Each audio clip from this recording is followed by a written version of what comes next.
So, welcome all of you once again. And today we start with a new chapter in SS. That's chapter 6, World After 1945. That is, what were the effects of World War II on the world, on the people, social life, economical life, on the politics of the various countries? What was the effect of this World War II? And after World War II, that is after 1945, various changes that took place all over the world in various countries in different degrees. Let's see about it. And various, of course, some positive actions also were taken, like United Nations was formed. Before it was known as UNO, that is United Nation Organization. Later on, now we call it as UN. And so let's move ahead. Now, after the sixth chapter, in continuity, you have seventh. So we are still to go with 3 to 4 chapters in SS. That is, I think, the 5 chapters 6, 7, 12, and 1920. So we'll not take in continuity 6 ke baad 7 because that will become too heavy for you. So after 6, we are going to pick up some part of geography or some part of economics, like the last chapter, yes, I would say, last 2 chapters, which should be easygoing, right? So let's start World After 1945. Now, the pages of history are full of innumerable, matlab, great number of wars that were fought in ancient India and in the world. तो war तो चलती आ रही है, history में हम पढ़ते ही रहते हैं, like battle of Plassey and battle of Buxar, and then there was Mughals के साथ ब्रिटिशर की लड़ाई, मुगल्स के साथ किसी और की, या पर्शियन आए, और अलग अलग अलग कंट्री से लोग आते रहे इंडिया में, हमारे कंट्री को कैप्चर करने के लिए फाइट चलती रही। तब के राजा महाराजा और दूसरी कंट्री के साथ उनकी लड़ाइयाँ, with in a country there were small and big wars, and then came the World War. तो let's see now. Yet the most destructive war which will always be remembered in the modern world is the First and the Second World War. तो छोटी मोटी लड़ाइयाँ शायद लोग भूल जाएंगे, शायद किसी को याद भी ना रहे आगे जाके, बट ये is world war 1 and 2 that hit the whole world, like COVID-19, that hit the whole world, not only one particular batch, not only one particular chunk, or not only one particular corner of the world. It has hit the whole world. तो ये I would say thousands of years तक ये एक history बन चुका है, COVID-19, right? People in the next generation will be learning in history about it'll be a part of history also. It may become a part somewhat of related to science also. Similarly, First World War, Second World War became such a part of history कि लोग आज भी उसको याद कर रहे हैं, और बहुत ही डिस्ट्रक्टिव वॉर थी और पूरे वर्ल्ड को इफेक्ट कर चुका था negatively. And the league of nation was form. तो फर्स्ट वर्ल्ड वॉर जब ब्रेकअप उसका हुआ, तो ये ब्रेकआउट जो था about the first world war, उसके बाद लोगों ने सोचा, अलग अलग कंट्री के PM and president and various other people, that let's frame a league of nation. League of nation मतलब a group of countries. League मतलब group. An organization was formed of nation. जो काम करेगा सिर्फ परमानेंट पीस के लिए, लोगों को सपोर्ट करने, कंट्रीज जो फर्स्ट वर्ल्ड वॉर में डिस्ट्रॉय हो चुके उसको इकोनॉमिकली रेज करने, और एजुकेशन के लिए वर्ल्ड में कुछ करेगी, पॉवर्टी हटाने के लिए, एम्प्लॉयमेंट बढ़ाने के लिए. तो ये सारे काम लीग ऑफ नेशन करेगी, ऐसे डिसाइड हुआ था. But due to certain limitation it failed. Now why it failed? Let's see 1 or 2 point that we had already done previously.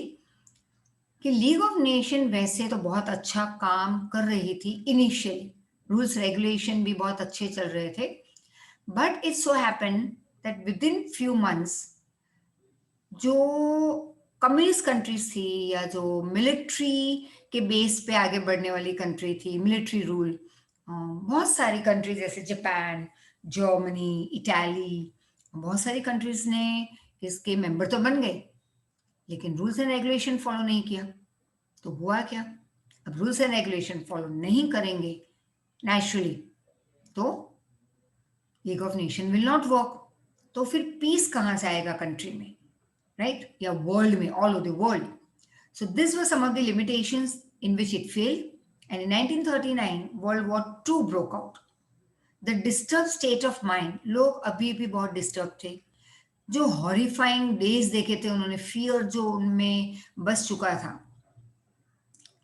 और तो सेकेंड वर्ल्ड वॉर में तो उससे भी ज्यादा डिस्ट्रक्शन हुआ। तो फर्स्ट वर्ल्ड वॉर का इम्पैक्ट कंटिन्यू होते होते होते सेकेंड वर्ल्ड वॉर में ऐड हो गया।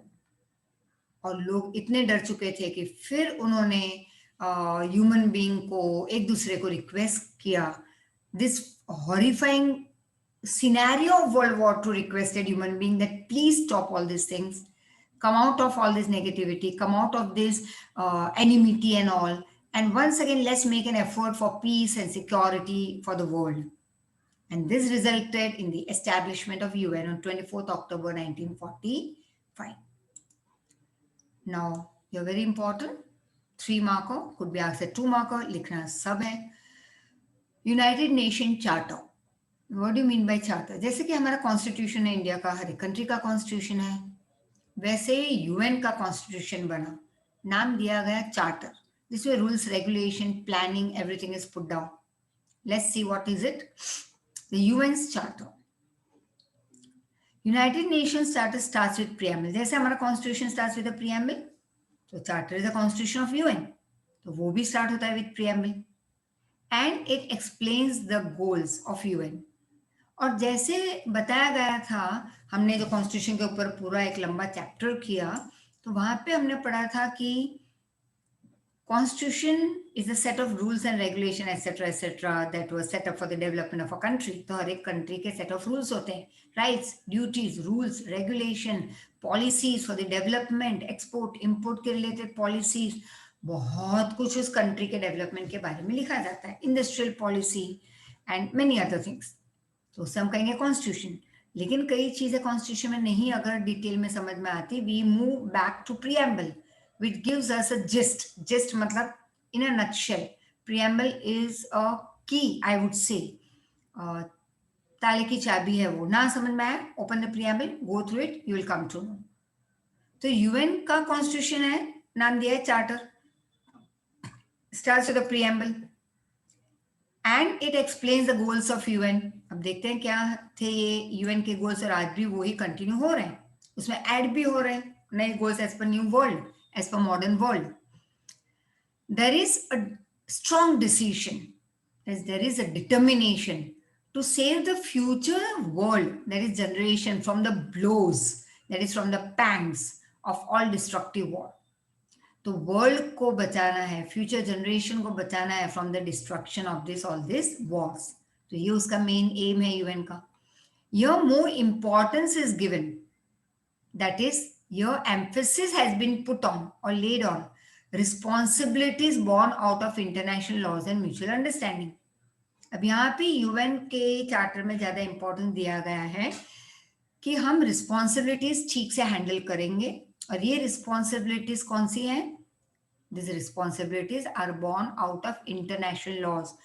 वर्ल्ड को हमें प्रोटेक्ट करना है, ये यूएन की रिस्पॉन्सिबिलिटी बनेगी। प्रोटेक्ट करना है, उसे डेवलप करना है, उसके प्रॉब्लम सॉल्व करने हैं, अगर दो कंट्री के बीच में प्रॉब्लम आ जाए तो उसको रिजॉल्व करना है, एटसेट्रा। और म्यूचुअल अंडरस्टैंडिंग होनी चाहिए हर एक कंट्री के बीच में, that UN will see to it.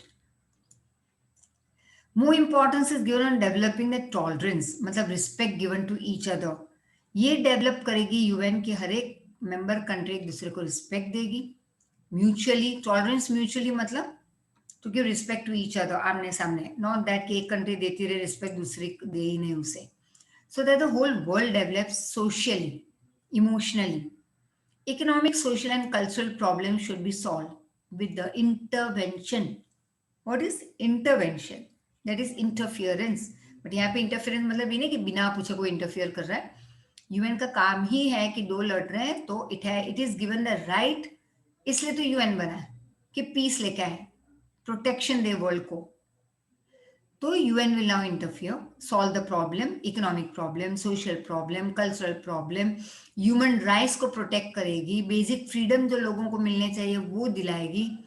So this basic freedom and human rights should be disseminated, it should be distributed, it should be provided to all the people in the world irrespective of caste, color, creed, language, gender, religion. तो बिना किसी भेदभाव के world के सारे citizen को, world citizen को human rights मिलनी चाहिए, बेसिक फ्रीडम मिलने चाहिए. That is what UN tells us. Lastly, तो ये यूएन के गोल्स हैं. Lastly, appeal to all the countries to cooperate each other and to achieve this above objectives. ये अबाव 3 ऑब्जेक्टिव क्या है? एक दूसरे को रिस्पेक्ट दो, भेदभाव नहीं करने हैं, सोशल इकोनॉमिक कल्चरल प्रॉब्लम्स को सॉल्व करना है, प्रोटेक्शन और सिक्योरिटी देनी है, म्यूचुअल अंडरस्टैंडिंग होनी चाहिए, रिस्पॉन्सिबिलिटी हैंडल करनी है हर एक कंट्री को, डिस्ट्रक्टिव वॉर से दूर रहना है, फ्यूचर जनरेशन को डिस्ट्रक्टिव वॉर से काफ़ी दूर रखना है. मतलब कि डिस्ट्रक्टिव वॉर होने ही नहीं चाहिए, वॉर इटसेल्फ नहीं होने चाहिए, एक दूसरे को रिस्पेक्ट देनी है, that is developing tolerance mutually. तो ये सारा कुछ यूएन का गोल है. तो फिर last goal, lastly UN appeal कर रही है सारी कंट्रीज को that please cooperate us to achieve this about 3 objectives. This UN charter concludes that dismissal of war and continuous request for peace is the main goal or objective or motto of UN. तो main motto क्या है objective UN का? कि UN charter में last में लिखा गया है कंक्लूजन में कि वॉर नहीं होनी है, और अगर हो तो उसको बहुत ही प्यार से डिसमिस करवानी है हमें, मीटिंग करवा के 2 कंट्री के बीच में कंटिन्यूस वो अर्ज करती रहती, रिक्वेस्ट करती रहती वर्ल्ड सिटीजन को that maintain piece in the world. Cold war,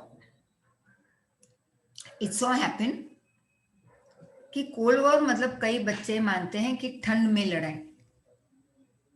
और सम फ्यू इयर्स बैक ये क्वेश्चन मैं तो हर साल पूछती हूँ अपने टेस्ट में, लेकिन few years back when I asked the same question, right a short note on cold war. So what is Cold War? Write its reasons, consequences, everything in detail. And I found one single answer that I still remember today. That Cold War is a war that is played in cold region और बर्फ में खेला जाता है ये war. तो all these things. So don't listen to the lecture, understand and then write. Just hot war, cold war ऐसे कुछ नहीं होता. कोल्ड वॉर मतलब कि थॉट्स की लड़ाई. I know that you hate me, you know that I hate you. It's just for an example I am giving you, otherwise it's opposite of that. लेकिन अभी हम एक दूसरे को मारने पे नहीं उतर आए, अभी सिर्फ सोच की लड़ाई चल रही है. That is Cold War, right? Not on the battle field. So though the World War 2 got over, World War 2 जो हो गया खत्म, but it resulted into creation of 2 super power. अब वर्ल्ड वॉर 2 के एंड में देखो, इंग्लैंड एक बाजू था, अमेरिका, फ्रांस, इंग्लैंड, रशिया दूसरी ओर था, इटली, जर्मनी, जापान.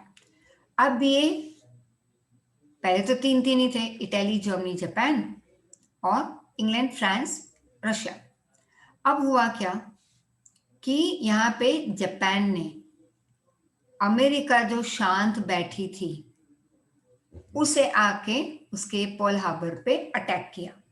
तो अमेरिका के बहुत सारे नेवी के लोग मर गए, काफी आर्मी मर गई, उसमें काफी डिस्ट्रक्शन हुआ. और ये तो शांत बैठी हुई थी, अमेरिका एक कोने में शांत बैठी थी, वो सबको पैसे दे रही है, वो सबको सपोर्ट कर रही है, जो वर्ल्ड वॉर 1 में भी थे और वर्ल्ड वॉर 2 भी कर रहे थे. अमेरिका 1 में भी नहीं थी, वो लास्ट में एंट्री मार रही है क्योंकि उसके ऊपर बिना वजह कोई कंट्री आकर अटैक कर रही है, इसलिए अमेरिका ने सेकेंड वर्ल्ड वॉर के एंड में भी एंट्री ली.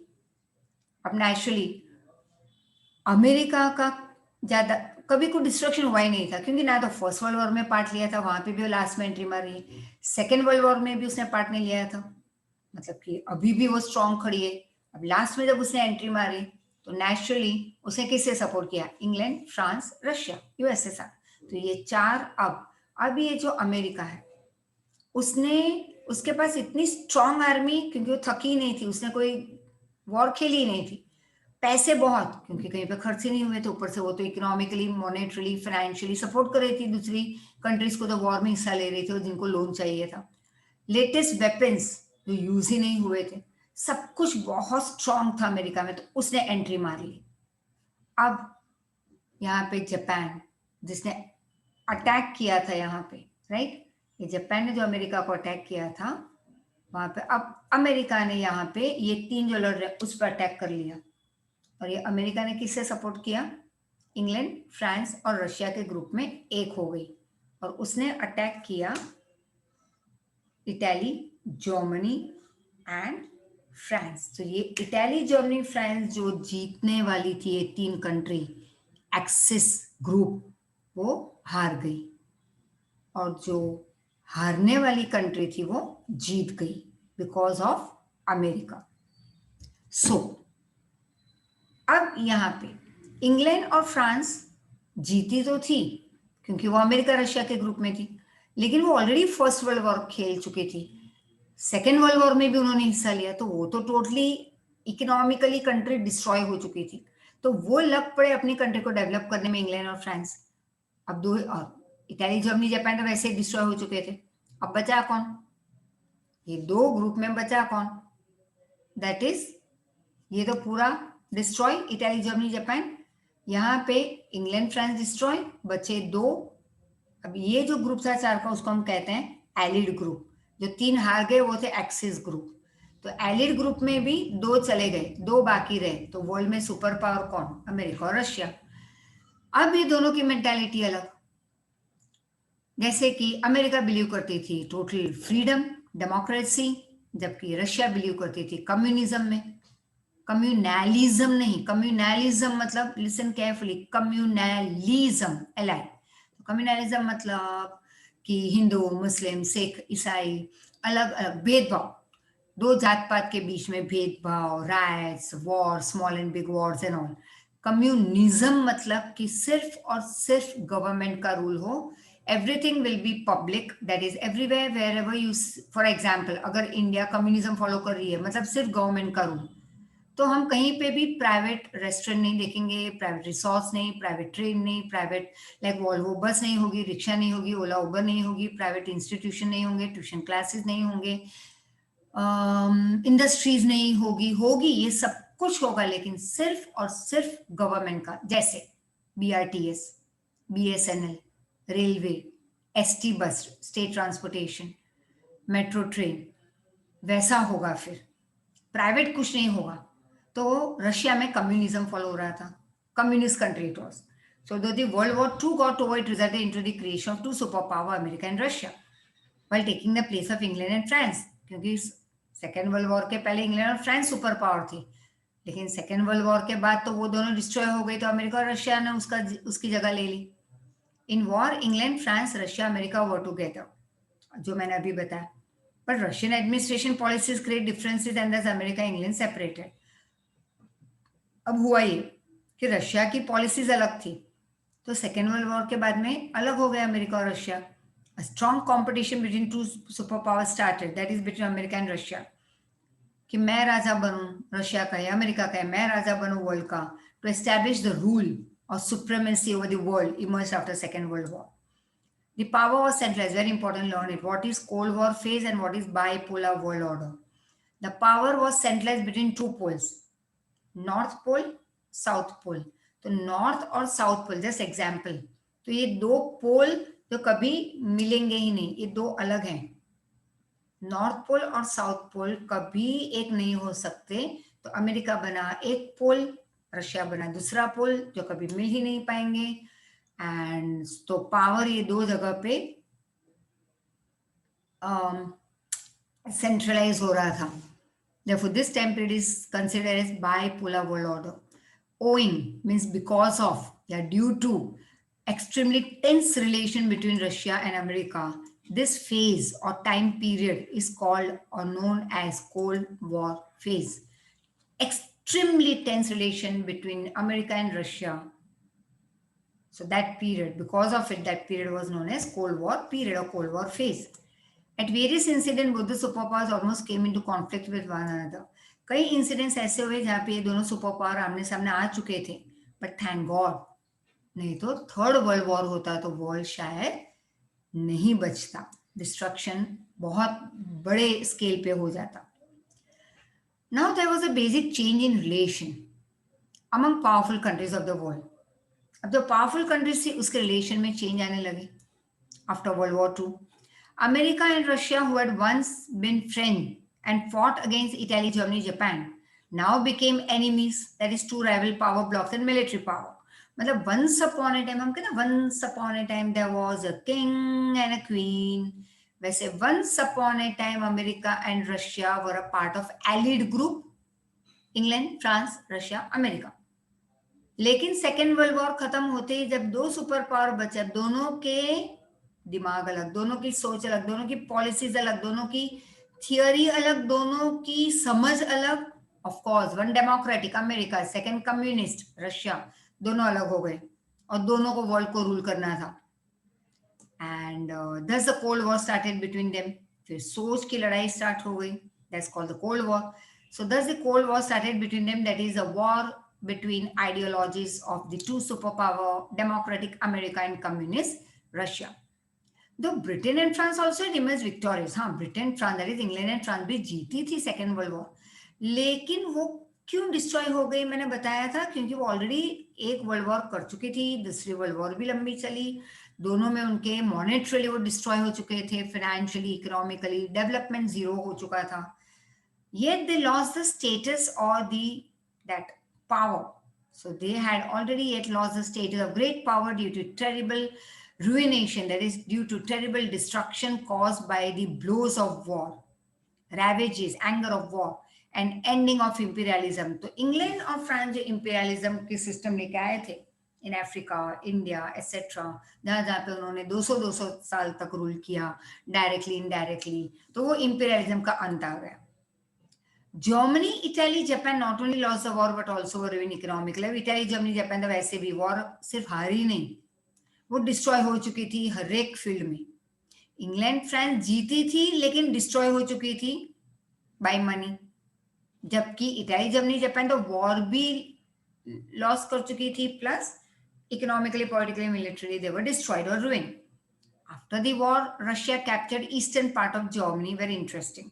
अब देखो ये समझो और एक पेपर पे या नोट्स में तुम्हारी ड्रॉ करके या लिख के डाल देना, एक टेबल ड्रॉ कर लेना. Listen carefully. After second World War Russia captured east areas of Germany. अब जर्मनी का जो ईस्ट पार्ट है, मतलब तुम्हारा right hand side, that is east, तुम्हारा left that is west, this is north and feet is your south. तो हम अभी बात कर रहे हैं, तुम्हारे सामने अगर मैप रखा जाए तो your right is east and left is west. तो रशिया या सोवियत यूनियन भी कह सकते हैं, उसने कैप्चर कर लिया East Germany and other countries like Austria, Albania, Hungary, Yugoslavia, Czechoslovakia, Poland, Romania, Bulgaria, Baltic state. Later on, they gave away the rule of power to respective communist parties of those countries.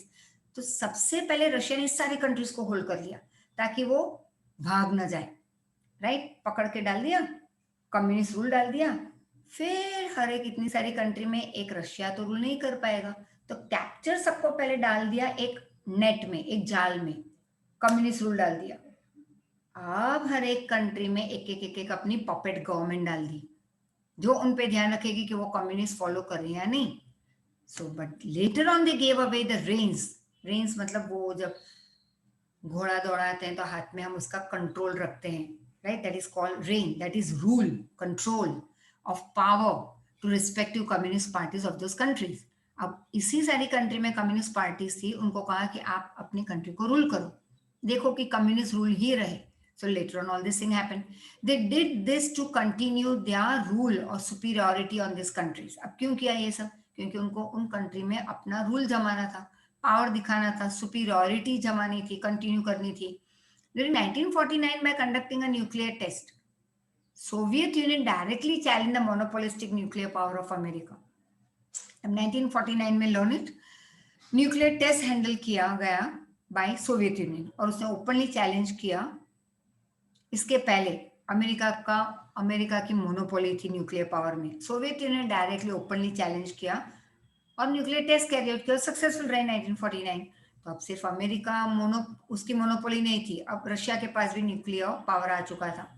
Meanwhile democratic system was gradually establish in west Europe. अब तुम्हारे south में, मतलब कि India के, sorry, तुम्हारे waste में, मतलब कि इंडिया के वेस्ट में कौन होगा? Waste European countries. और हम इन यूरोपियन कंट्रीज के ईस्ट में थे, मतलब राइट में, इसलिए उन्होंने हमें नाम दिया था east India company. Right, east India company क्यों? क्योंकि हम उनके ईस्ट में थे, वो कंट्रीज हमारी वेस्ट में, इसलिए उसको नाम दिया हमने वेस्ट यूरोपियन कंट्रीज या यूरोपियन कंट्रीज। तो meanwhile democratic system was gradually, that is slowly and slowly, step by step, democracy का रूल आ चुका था, या डेमोक्रेटिक सिस्टम एंट्री ले चुकी थी। Established it was in the West European countries that got freedom by Britain and American forces. World distributed among army group. अब देखो, मैं कहूँ मेरे पास एक डंडा है तो तुम कहोगे मैं और एक ला के दिखा दूंगी या दिखा दूंगा, तो तुम्हारे पास हो गए 2, मैं लूंगी 4, तुम लोगे 6, तो ये चलता ही रहा। तो ऐसे एक आर्मी ग्रुप बनाते गई ये दोनों सुपर पावर।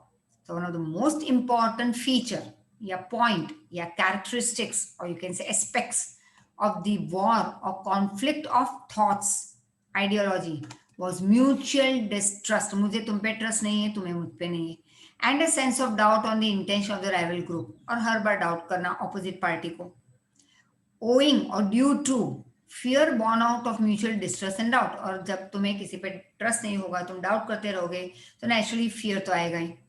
तो लोग, अब ये कंट्रीज डरने लगी दोनों सुपर पावर एक दूसरे से internally, but they didn't show it. तो both the power establish the own military basis, फिर उन्होंने अपनी खुद की military, that is army group बनाना शुरू कर दिया।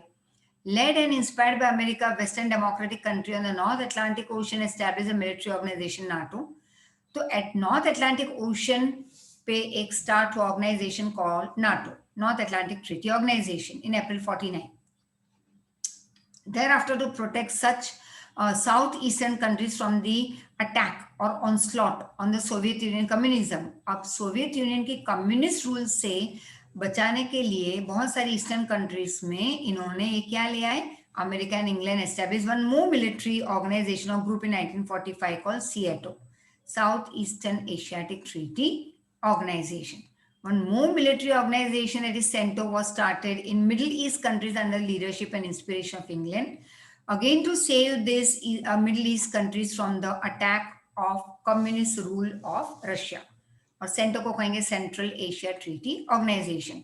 ये various Arab countries joined CENTO, later on America took the leadership। Now armament and disarmament, let's see।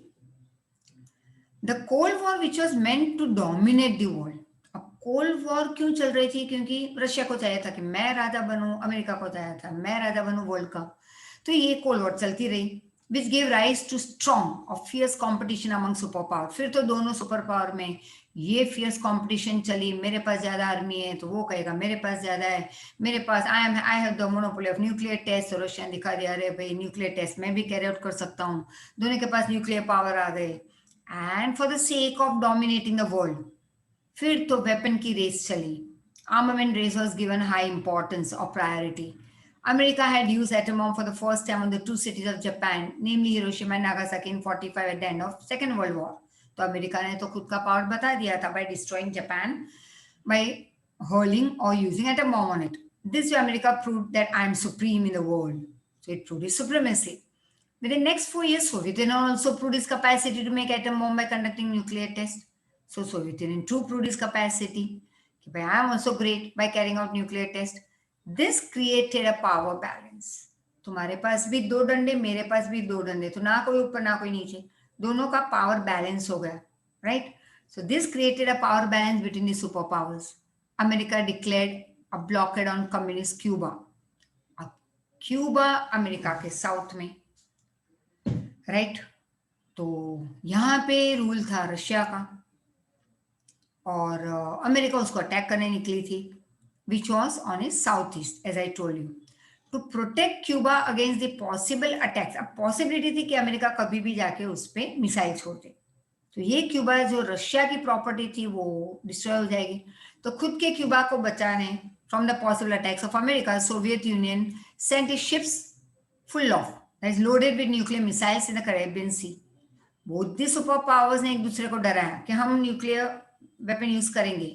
So both the super power threaten each other to use nuclear weapon. The world was almost on the brink, on the edge, just to happen as on the word of nuclear war. बस war होने ही वाली थी, और वो भी ऐसी वैसी नहीं, इट न्यूक्लियर वॉर, और पूरी वर्ल्ड डर के मारे सहमी हुई बैठी थी। Finally leaders of America and Soviet Union had a talk on the hotline for the first time. पहली बार दोनों कंट्री के लीडर्स की बात हुई। Soviet Union decided to take back his ships, right, ऐसे पीछे चली गई अपनी शिप में। अमेरिका भी पीछे की ओर चली गई, उसने कहा I control it, and America decided to curb is not to use any missile or not to attack Cuba. So, and America decided to curb nuclear missile already aimed towards Cuba. The whole episode learned very important for a 2 marker, sometimes marks as 3 marker, write everything. So, the whole episode is known as Cuban crisis. This episode is very important episode in world politics. Why? Learn for 1 marker. It begins communication between two superpowers. एक तो पहली बार सालों के बाद दोनों superpower, greatest enemy on the planet, started talking to each other. This incident is important towards the process of disarmament of nuclear weapon. और फिर लोगों ने सोचा कि चलो हम disarmament शुरू करते हैं। Armament मतलब increase in the weapons production. Disarmament मतलब nearly majority destruction of weapon, close it down, its production and all, and use it only for safety, for protection of each other. And the entire Cuban crisis is said to be as the beginning of the end of the Cold War. So what is considered as the beginning of the end of the Cold War? मतलब कि cold war के अंत होने की शुरुआत क्या बनी? Cuban crisis से शुरुआत हो चुकी थी, ठीक है? So now it so happened that America, Soviet Union, Britain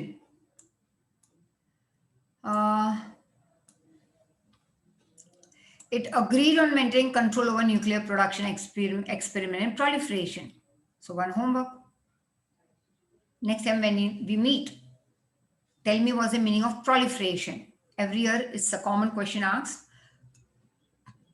लेकिन पूछती तो हूं मैं सालों हर साल ये एक particular word meaning proliferation, right? तो अमेरिका, इंग्लैंड, रशिया, इन्होंने न्यूक्लियर प्रोडक्शन पे कंट्रोल करना एग्री कर लिया कि ठीक है चलो हम लोग नहीं प्रोड्यूस करेंगे nuclear power, nuclear weapon, experiment नहीं करेंगे, proliferation we will control. This agreement is known as partial nuclear test ban treaty के न्यूक्लियर टेस्ट को हम बैन करते हैं लेकिन partially. France of course refuse to sign the treaty. France ने कहा ना भाई मैं तो न्यूक्लियर टेस्ट कैरी आउट करूंगा। China also said I am not going to sign this treaty, तो उसने तो न्यूक्लियर टेस्ट कैरी आउट कर लिया in 64 and refuse to sign the treaty. This treaty क्या थी? ये ट्रीटी क्या थी? रशिया, अमेरिका और ब्रिटेन की एग्रीमेंट क्या थी? क्या कहती थी ये एग्रीमेंट कि बैन करो, न्यूक्लियर टेस्ट कोई नहीं कैरी आउट करेगा। इसका मतलब तो है कि जो कंट्री के पास ऑलरेडी न्यूक्लियर टेस्ट करके न्यूक्लियर वेपन आ चुके हैं वो strong, they start ruling the whole world. क्योंकि बाकी सब कंट्री ने तो अभी वो तो फ्रीडम अभी अभी मिला था, like India and other Asian countries and African countries. तो हम कहाँ जाएंगे? It means once again we will come under their rule. तो बहुत सारी कंट्रीज ने ना कह दिया, बट दिस ट्रीटी इम्पोज्ड और had put ban on conducting a nuclear test in open atmosphere, and of course except communist China. Other four were already permanent members of UN Security Council, that is having veto power, a power to say no. Apart from nuclear weapon and missile, superpower also have developed chemical and biological weapon. जैसे तुम अभी देख सकते हो COVID-19 के time people are dying. That's also I would say some such मतलब ये just an example I'm giving, but एक ऐसी उन्होंने केमिकल पैदा किया सुपर पावर ने और बायोलॉजिकल वेपन्स बनाए कि यहाँ पे इकोनॉमिक डेवलपमेंट जो ऑलरेडी हो चुका है वो डिस्ट्रॉय नहीं होगा, सिर्फ लिविंग क्रीचर्स डिस्ट्रॉय होंगे, human beings. This weapons of mass destruction can kill millions of people without damaging any materialistic well like TV, radio, buildings, road, transportation, communication, ये ऐसे ही रहेगा. People would die miserably while suffering from various diseases because of the lethal weapon. And during these decades, many important and far-fetching changes took place in international politics. और इन थोड़े सालों में 20, 25, 30 सालों में या 50 सालों में काफी बड़े चेंजेस आए वर्ल्ड पॉलिटिक्स में. Due to many reason cold war among super power also ended, क्योंकि रशिया के बहुत सारे हिस्से बन गए. तो रशिया जो एक था उसके 15 पार्ट बन गए. तो नेचुरली अब एक ही सुपर पावर अमेरिका, तो कोल्ड वॉर अपने आप स्टॉप हो गया, बंद हो गया. So the Cold War among superpowers due to some reason also ended, and so the nuclear ban treaty helped in this concern. India has always welcomed this treaty, but it is always a supporter of disarmament. India ने कहा कि हाँ treaty, nuclear ban treaty, बहुत सारों ने बाद में तो लिटरल कहा कि we will see to it, will decide on it. लेकिन इंडिया हमेशा एक चीज को तो सपोर्ट करती थी, not to produce more weapons and not to use it. The world will be always in danger until the disarmament of lethal weapon is not done. और जब तक कि हम ये lethal weapon को डिस्ट्रॉय ना करें तब तक तो वर्ल्ड पूरा डेंजर में ही बैठा रहेगा. बिकॉज दिस वेपन्स एक पूरा वॉल्केनो जैसा है जो जमीन के नीचे दबाया गया है और पूरा वर्ल्ड उसके ऊपर बैठा हुआ है. Just to say that way that whole world is in danger. So the world will be always in danger until the disarmament of lethal weapon is not done. So from the next lecture onwards, we start with the rise of independent countries in Asia, Africa, etc. Till then, go through it and learn the question answers. जितना जितना part करवाते जाते हो, learn it, right? Thank you so much. Thank you.